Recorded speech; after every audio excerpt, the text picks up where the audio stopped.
Sarno would say, well, your back pain isn't really coming from that disc and that bulge and that degeneration. But doctor, the neurologist told me that, the orthopedic told me that. He said, I'm going to have to live with it the rest of my life. Maybe I can do exercise and payment. And he would say, nonsense, you know. And if you ever want to see that on 2020, there's an incredible, you can see it on YouTube, even though it's from 1999, it's an incredible interview with Dr. Sarno, and it just kind of racks your idea about it. And I know that was one of your questions, is like that personality traits. Yeah. That he was able to identify at that time that certain personality traits were correlated, right? Correlation doesn't always mean causation, but they were highly correlated with a person being obsessive personalities, in that maybe they were particularly obsessive about perfectionism, and those are the ones, or that the person was really obsessed about doing and being felt as a good person, so he called it do-goodism.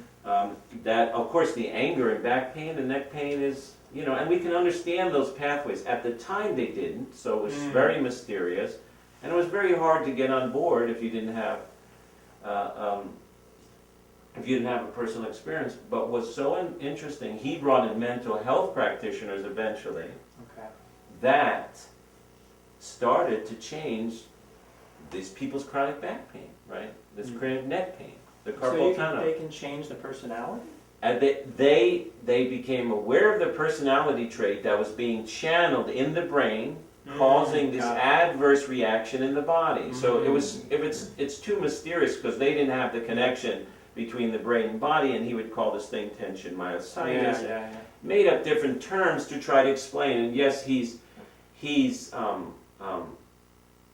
added to that diagnosis and added more to it, but at the time, still, it's just revolutionary. That's such a thing. And we noticed, I mean, over the years, again, we had to live in silence about it, that we would start using particularly very gentle type therapies.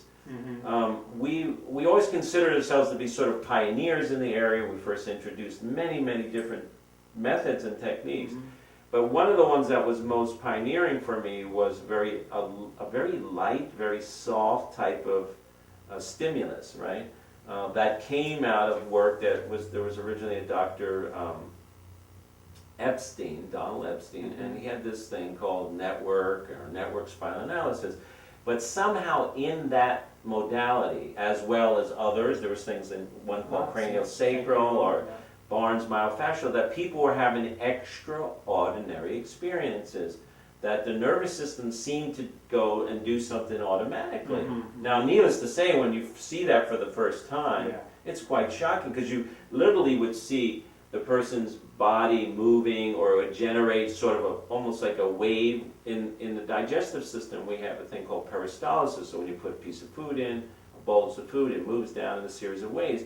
But no one had ever thought that the human spine could generate a peristaltic wave and free itself up. Well, these things. And it was routinely, people would start getting in touch with motions in a memory. Now, they didn't have the tools to evaluate. He did not understand about trauma. And even though overall I think it's an amazing method and technique, when it came to understanding the implications of deep implicit memory or trauma, and that in some people, if you really don't explain to them what's going on and they don't have the tools, you got to do this gradually, I wouldn't go as far as to say to re-traumatize, but it doesn't come out positive.